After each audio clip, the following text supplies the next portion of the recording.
Ora viva, caros alunos! Bem, esta é a primeira aula deste canal e nela eu gostaria de abordar dois conceitos muito importantes. O primeiro é o conceito de conjunto e o segundo, o conceito de preposição. E depois vamos estabelecer qual é que é a ligação entre estes dois. Bem, eu vou apresentar-vos as ideias do ponto de vista um pouco informal, para que vocês consigam apanhar a ideia quando vocês estão a fazer exercícios, não é? Ou quando estão a estudar, vocês percebam mesmo aquilo que estão a fazer. A mensagem principal deste vídeo é que é precisamente a partir de proposições que vocês vão conseguir construir subconjuntos. Ok? Vamos a isso! Bem, como é que a gente representaria em simbologia matemática o conjunto que é a vossa turma? Supondo que a vossa turma é absolutamente gigantesca. Bem, vocês vão ter que fazer é listar os alunos entre chavetas. Vamos supor que vocês têm um aluno que se chama Afonso, a Becas, a Carolina, etc. Eu não vou estar a listar tudo. O Zé. Bem, entre chavetas, listamos, separado por vírgulas, cada um dos elementos do conjunto. A ordem dos elementos é irrelevante. Bem, vamos supor que mais tarde agora eu gostaria de me voltar a referenciar este conjunto. Como é que eu faria? Bem, para não estar a escrever isto tudo, que seria uma gana seca, o que eu vou fazer é, vou dar um nome ao conjunto. Vamos supor algo tão simples como a letra A. A é o quê? A é igual a isto que aqui está. Portanto, sempre que eu me agora voltar a referir a A mais tarde, o que A que significa é aquilo que está escrito do lado direito desta igualdade. Reparem que nós temos liberdade para dar outros nomes. Nós podemos ter dado, por exemplo, outra letra, B, C, etc. Qualquer letra serve. Ou tem uma palavra, turma. Ou até símbolos que vocês inventem. O importante é que vocês sejam claros na vossa definição. Ok? Bem, esta é uma das representações de conjunto, mas há mais. Vamos supor que vocês têm a seguinte tabela. Turma, no cabeçalho, põe o nome do conjunto. E agora listam os alunos. O Afonso, a Becas, portanto, cada elemento, Carolina, até o Zé. Bem, tem uma tabela, um bocado esquisita, não é? Porque é só uma tabela com uma coluna, não é? Mas no fundo é uma lista de elementos. Vocês aqui têm. Vocês até podiam ser mais geométricos, até podiam fazer assim de figura. Em cada ponto representam os alunos. A Becas, a Carolina, etc. O Zé. Eu não vou estar a listar tudo. Daí os 3 pontos.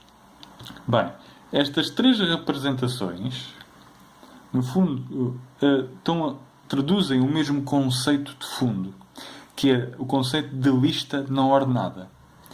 Este conceito está presente até no nosso dia-a-dia. No nosso dia-a-dia. Por exemplo, observem só esta esferográfica. Vocês têm... É um conjunto de elementos. Portanto, tem a ponta, não é? No interior tem um tubo com a tinta. Tem um revestimento em plástico, depois a tampa, não é? Portanto, temos a esferográfica. Ao qual associam o quê? Um código de barras, não é? Portanto, quando eu agora me referenciar mais tarde ao código de barras, aquilo que eu me estou a referenciar é precisamente esta esferográfica. Portanto, aquilo que vocês estão aqui a definir, esta definição, no caso turma, é isto que aqui está, é simplesmente uma forma super condensada de nós nos referirmos a isto. Poupa extinta e tempo. Bem, vamos partir de um dos elementos do conjunto, neste caso o Afonso, e como é que a gente diria que o Afonso pertence a esta turma? Bem, para tal nós temos que introduzir símbolos. O símbolo, vamos considerar o seguinte símbolo, que é uma espécie de E. O que é que significa E? Significa o quê? Pertence a. Portanto, E é uma abreviatura para aquilo que aqui está escrito. Com este símbolo, nós podemos agora escrever que o Afonso pertence ao quê? Ao conjunto, que é o quê? O Afonso, a Becas, a Carolina, etc. Até ao Zé. Okay? Só que isto é imenso trabalho. Portanto, nós agora poderíamos ter apelado à nossa definição, aqui de turma, e simplesmente escrever isto. Afonso pertence à turma. Ok? Muito mais simples, muito mais compacto e rápido. Ok? Reparem também na analogia com o português. Nós no português também temos palavras definidas no dicionário. Aqui também tivemos de definir palavras. Tivemos de definir o que é o E, tivemos de definir o que é a turma, aqui em cima. Ok? Nós, no português, essas palavras definidas no dicionário são agora organizadas para construir frases. Frases que têm que satisfazer as regras gramaticais. Bem, nós aqui na matemática, ou seja, no nosso matematiquês, nós também temos regras gramaticais. Ora, reparem só. Primeiro introduzimos o elemento do conjunto, neste caso o Afonso, depois é introduzir o símbolo E, e só depois é que vocês escrevem o nome do conjunto, neste caso a turma. Ok? Portanto, existe uma ordem, tal como na gramática do português, para nós construirmos frases no nosso matematiquês. Bem, voltando aqui ao nosso conjunto, reparem que cada elemento tem as suas características. Eu vou-vos dar 2 tipos de características para os vossos elementos. Ok? Portanto, por exemplo, a cor dos olhos. O Afonso tem olhos azuis. Ok? A Becas tem olhos castanhos. A Carolina tem olhos verdes, etc. O Zé tem olhos azuis. Ok. Bem, esta lista de características diz respeito a cada um dos elementos, nomeadamente à característica que é a cor dos olhos. Ok? Mas temos outro tipo de características, por exemplo, a altura dos alunos. Por exemplo, eu vou abreviar. O Afonso é mais alto que a Becas. A Becas é mais alta que a Carolina. O Afonso é mais alto que a Carolina. A Carolina é mais alta que o Zé. Ok? Temos também aqui mais uma lista de factos ou características, neste caso, que comparam cada um dos elementos entre si. Ok? Bem, a isto chama-se uma lista de factos ou observações. Mas nós, em matemática, nós chamamos a isto proposições. Ok? E, em ambos os casos, ou seja, tanto as proposições como os factos podem ser verdadeiros ou falsos. Ok? E que isto aqui é o valor lógico, não é, que nós associamos a uma proposição. Neste caso em particular, nós sabemos que estas proposições são todas verdadeiras. Porquê? Porque nós conhecemos os alunos. Portanto, este é o conjunto de proposições, não é? De partida, não é? São os dados adquiridos, do qual nós vamos poder agora conseguirem perceber se novas proposições são verdadeiras ou falsas. Reparem só aqui mais um detalhe. Eu aqui não expressei toda a lista totalmente.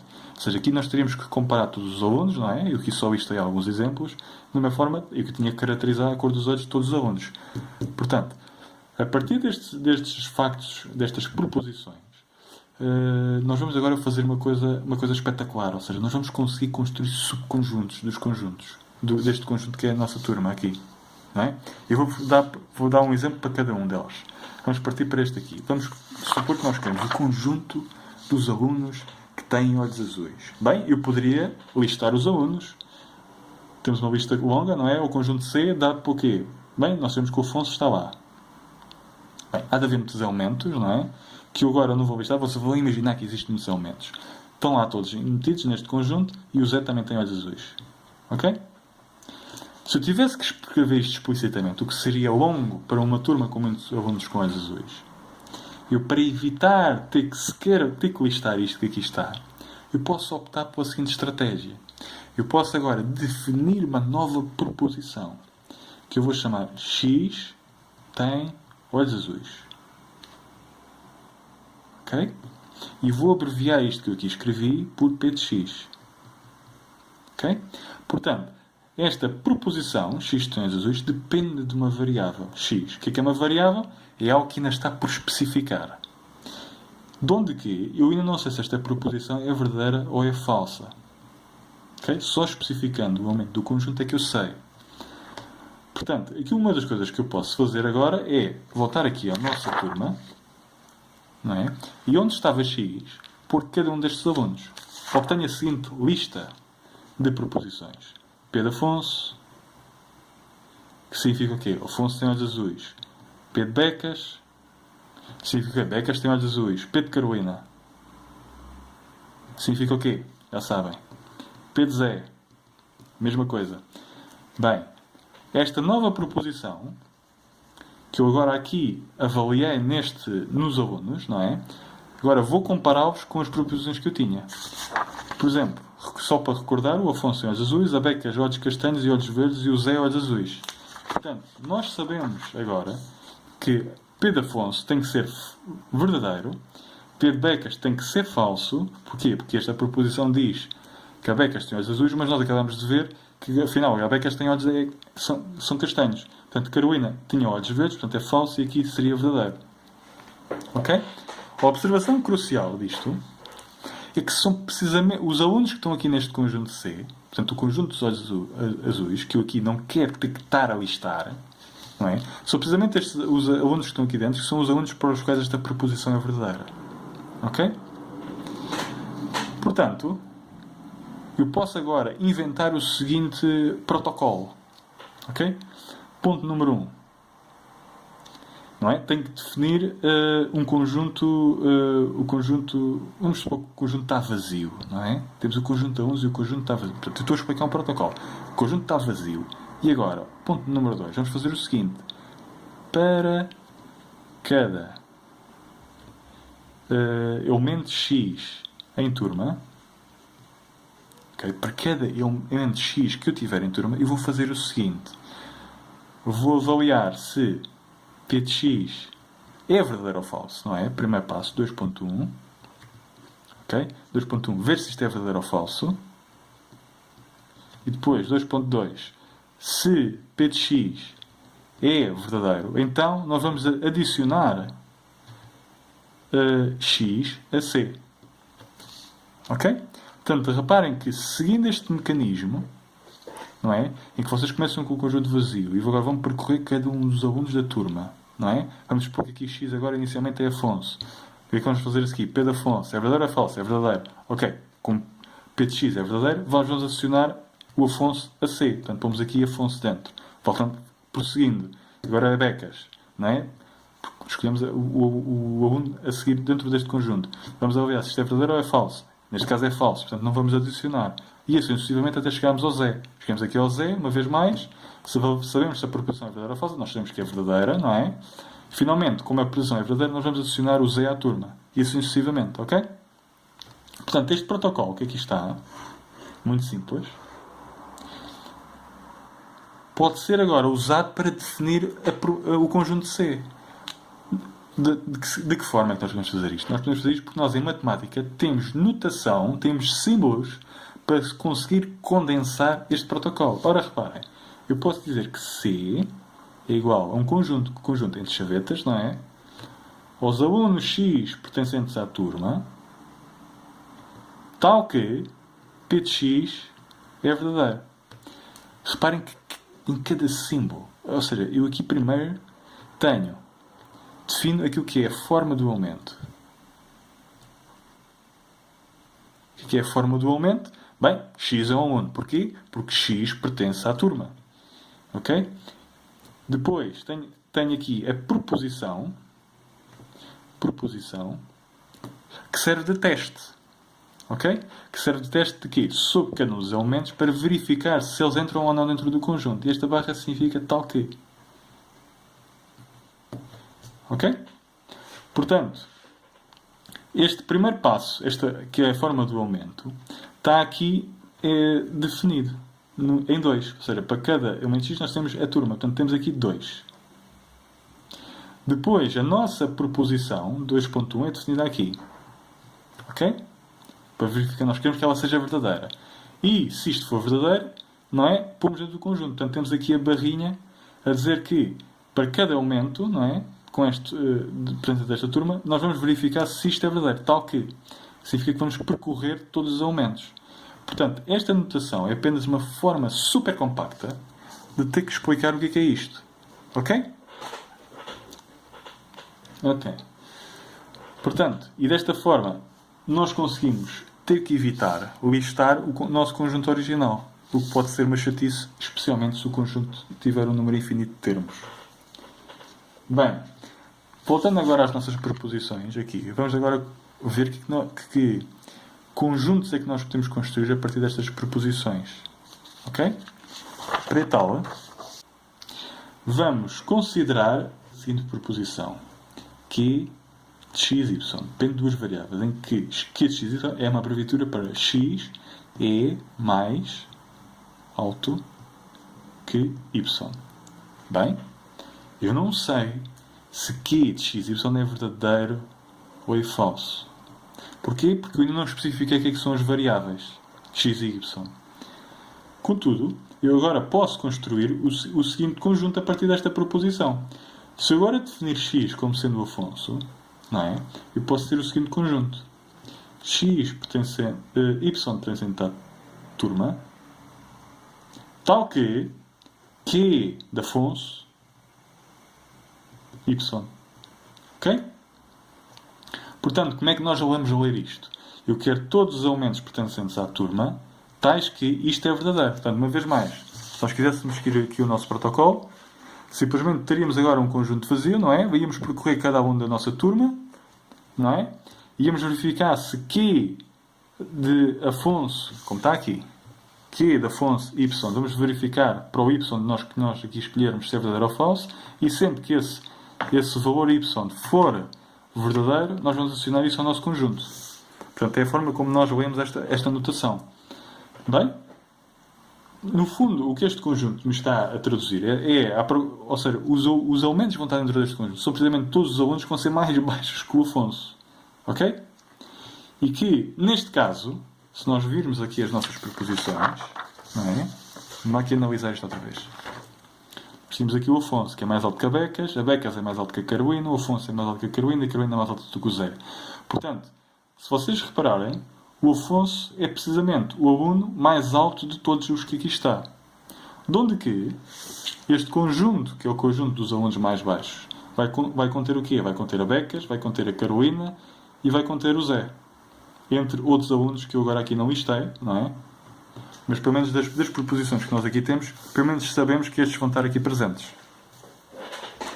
Bem, estes dois exemplos que eu vos agora mostrei podem ser condensados no seguinte esquema. Ou seja, que vocês, para cada proposição P de x que vocês tiverem, não é? Vocês podem associar um conjunto. Que é o conjunto dos elementos x, não é? Pertencentes à turma, desde que P de x é verdadeiro. Ok? Portanto, este conjunto que aqui está chama-se o conjunto de solução da proposição P de x. Portanto, conjunto de solução. Ou, se vocês quiserem em inglês, é o truth set. O truth set da proposição P de x. Onde vocês aqui têm que especificar a forma do elemento e aqui a proposição que vocês querem que seja verdadeira para este conjunto. Neste caso, observem que o que é x é determinado aqui nesta parte, na forma do elemento. De onde que eu poderia ter escrito aqui y também. Ok? Porquê? Porque y é definido como sendo o quê? Bem, y é um aluno. Porquê? Porque y pertence à turma. Portanto, qualquer letra podia ser posta aqui. Para que esta representação deste conjunto seria exatamente a mesma coisa. Ok? Porque aquilo que a letra é definida aqui no início. Neste sentido, dizer agora que x pertence a este conjunto, não é? É a mesma coisa que a proposição P de x. Ok? Por outras palavras, escrever P de x é equivalente a dizer que x pertence a este conjunto. Ok? Portanto, o que é que significa equivalente? É um tema que nós iremos abordar na próxima aula, mas por agora a noção intuitiva chega-vos. Portanto, no fundo significa que quando isto é verdadeiro para certo valor de x, não é? Isto também é verdadeiro e vice-versa, e que vocês podem, no fundo, substituir esta expressão por esta expressão. Repara, uma vez mais, como eu acabei de dizer, nós não sabemos se esta proposição é verdadeira ou é falsa. Porquê? Porque nós ainda não especificamos sequer o que é x.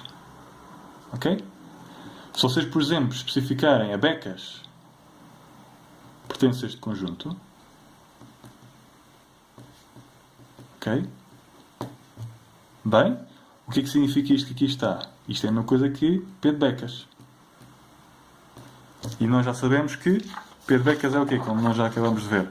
P de Becas é falso. Ok? Portanto, esta proposição é falsa. E, ou, de outra escrito de outra forma, esta proposição é falsa.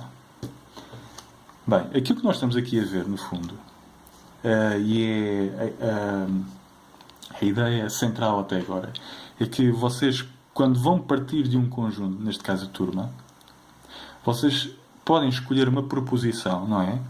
E a partir dela construir um subconjunto do conjunto de turma. Neste caso é dado por isto que aqui está. É um subconjunto porquê? Porque este conjunto tem um número de elementos menor do que a turma tem. Ok?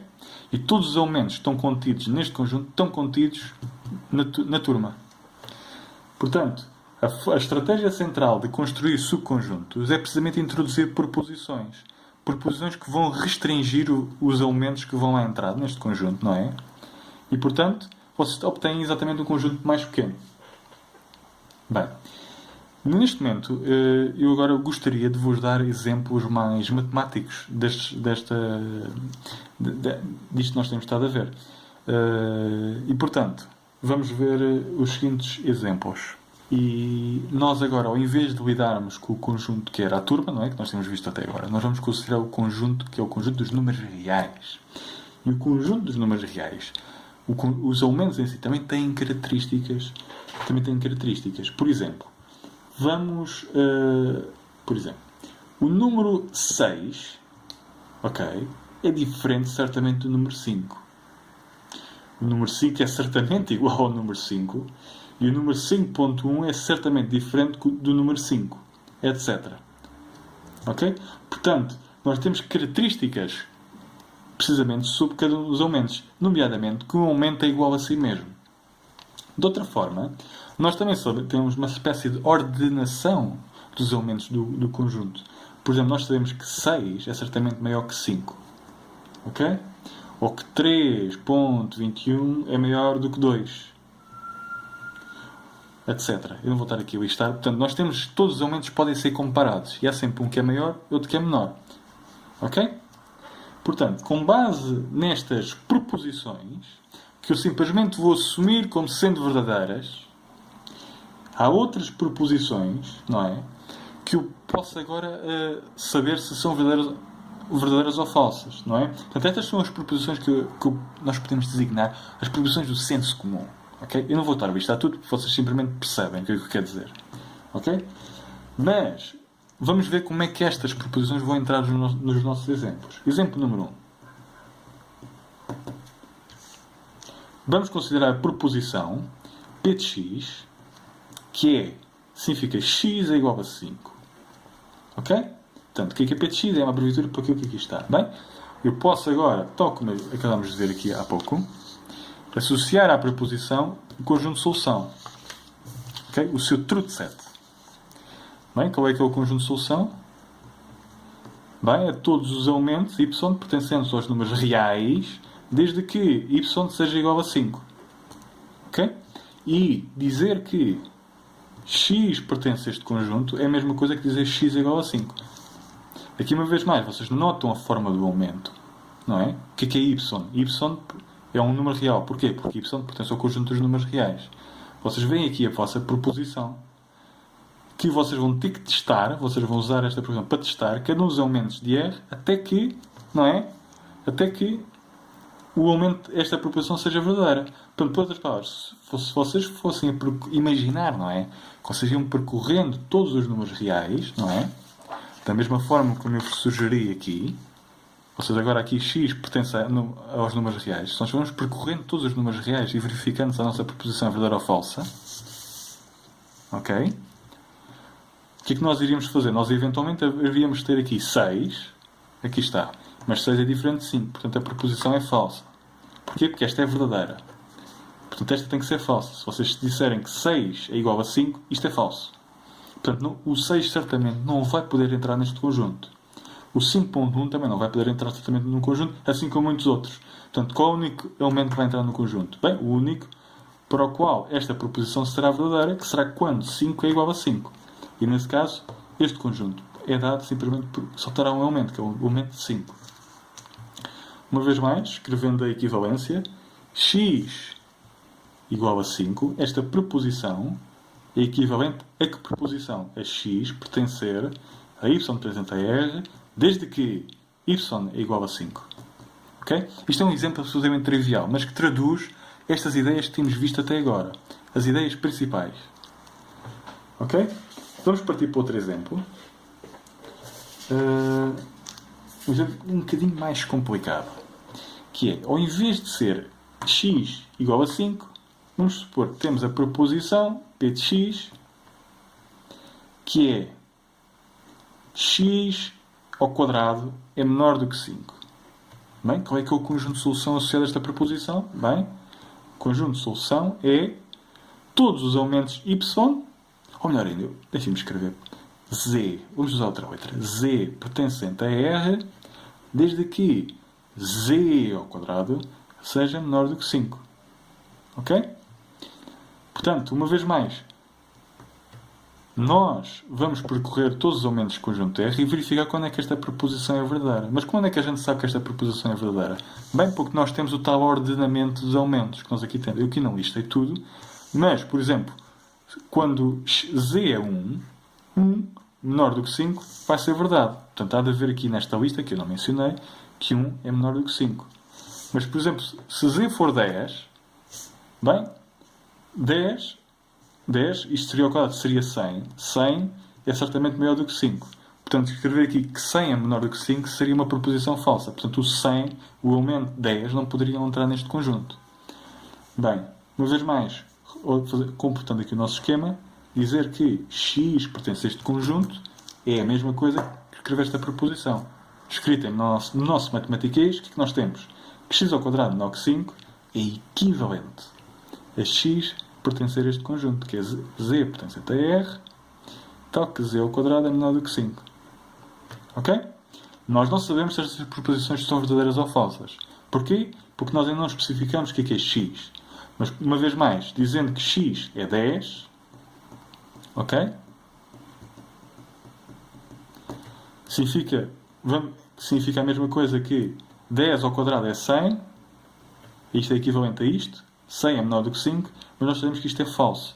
Como é que nós sabemos que isto é falso? Porque comparando esta nova proposição com a lista de proposições que nós assumimos como sendo verdadeiras, nós sabemos que 100 é maior que 5 e, portanto, isto tem que ser falso. Ok? Ok. Pronto. Agora, só para terminar, vamos considerar agora um último conceito, que é o conceito de abstração. O que é o conceito de abstração? Os matemáticos falam tanto em abstrações. O que é que isto significa? Bem, vamos só pegar aqui no nosso exemplo, uma vez mais. Reparem que não há nada de extraordinário sobre o número 5 que nós escolhemos aqui. Eu poderia ter escolhido outro número qualquer. Ok? Eu poderia ter escolhido outro número qualquer e isto seria válido na mesma. Ora, reparem. Reparem no que eu vou escrever. Seja A um número real. Portanto, eu acabei de dizer que característica é que A tem que ter. Ok? Primeira parte. Estabelecer o que é a característica de A. Agora, vamos definir a nossa proposição. X igual a A. Bem, qual é que é o conjunto de solução desta proposição? Vamos completar o esquema, não é? O conjunto de solução é todos os elementos y pertencentes a R, desde que y seja igual a A. Ok? Uma vez mais, A, neste caso, é um número... ou seja, nós abstraímos do número 5, não é? E passamos agora a usar esta nova quantidade, que é a quantidade A, da qual nós só sabemos uma coisa, que A é um número real. Isto continua a ser válido. Portanto, dizer que x pertence a isto é equivalente a escrever x é igual a A. Ok? Portanto, nós quando nos estamos a abstrair, em vez de considerar números em concreto, nós podemos abstrair o nosso exemplo, percebendo qual é que é a característica que o elemento que nós escolhemos em particular tem que ter para que isto seja válido. E neste caso, como isto é válido para qualquer número x, para qualquer número para além de 5, não é? Eu, em vez de ter que escolher um número em particular, simplesmente digo qual é que é a característica que esse número tem que ter. e isto continua a ser válido. Portanto, escrever x igual a A é equivalente a dizer que x pertence a y pertencente a R, tal que y é igual a A. Ok? Uma vez mais, nós não sabemos se isto é verdadeiro ou falso, não é? Porque nós ainda não especificamos o que é x. E neste caso também não especificamos o que é A. Portanto, teríamos que agora que especificar duas coisas. Ok? Estão a entender? Portanto, primeiro supomos que há um número que é real, não é? Corremos aqui o nosso esquema, a nossa equivalência, mas agora para verificarmos se, o truth value, não é? O valor lógico destas proposições, simplesmente temos que especificar duas coisas. Ok? Vamos terminar então com o exemplo, abstraindo agora o nosso outro exemplo de x ao quadrado menor que 5. Uma vez mais, em vez de escrever 5, eu simplesmente posso escolher uma outra variável. Ok? Por exemplo, seja A um número real, positivo, ok? Neste caso, acabei de especificar as características e simplesmente dizer que x ao quadrado menor do que A tem como conjunto de solução o conjunto z pertencente a R, desde que z ao quadrado seja menor do que A. Ok? E agora dizer que x pertence a este conjunto é a mesma coisa que dizer isto que aqui está. x ao quadrado menor que A é equivalente a dizer que x pertence a z pertencente a R, z ao quadrado menor do que A. Portanto, uma vez mais, agora, para nós sabermos se esta proposição ou se esta proposição são verdadeiros ou falsos, não é? Nós temos que especificar tanto x como A. Contudo, nós podemos construir este esquema e esta equivalência, porque simplesmente dizendo o que é as características que o número A tem que ter. Por exemplo, se vocês considerassem que A é negativo, não é? Isto não faz sentido nenhum. Vocês sabem que qualquer número ao quadrado é sempre um número positivo. Portanto, escolher aqui um número negativo tornaria logo isto falso para qualquer número x que vocês pudessem eventualmente escolher. Portanto, vocês teriam sempre um conjunto vazio. Bem, isto encerra as características principais que eu gostaria de escrever da ligação entre conjunto e proposição. Bem, eu espero bem que vocês tenham gostado desta aula. As ideias principais que vocês têm a reter são as seguintes. A primeira é que um conjunto é uma lista não ordenada de elementos. Cada um destes elementos tem características. Nós vimos dois tipos. Características individuais ou características que comparam elementos. Para cada conjunto de onde vocês estiverem, há sempre um conjunto de proposições que vocês vão assumir que, por defeito, vão ser verdadeiras. Ok? E agora, o que é que vocês fazem com isto? Quando vocês agora tiverem uma nova proposição depende de uma variável. O que vocês vão fazer é avaliar essa proposição em cada um dos elementos deste conjunto. E agora, por comparação com a vossa lista original de elementos, vocês vão conseguir perceber se esta nova proposição é verdadeira ou falsa para cada um destes elementos. A estratégia para vocês construírem um subconjunto é precisamente perceberem que um subconjunto é um conjunto para o qual esta proposição nova que vocês fizeram é verdadeira. Esta é uma ideia presente em toda a matemática e vocês vão ver isto sempre, para sempre. Ok? Portanto, é muito importante que vocês retenham este conceito. Bem, eu espero bem que trabalhem arduamente para os vossos testes e em casa. Não é 2 dias antes do teste, não é? É todos os dias. E que percebam o que é que vocês estão a fazer. Os exercícios, quando vocês estão a fazer, percebam aquilo que estão a fazer e que interiorizem estes conceitos. Mas, mais, se vocês quiserem agora, tiverem questões, não é? Basta perguntar aqui em baixo, nos comentários. Ou então, se vocês também estiverem interessados em saber o trabalho que eu desenvolvo com os alunos, também tenho os links em baixo. Uma vez mais, boa sorte e até uma próxima.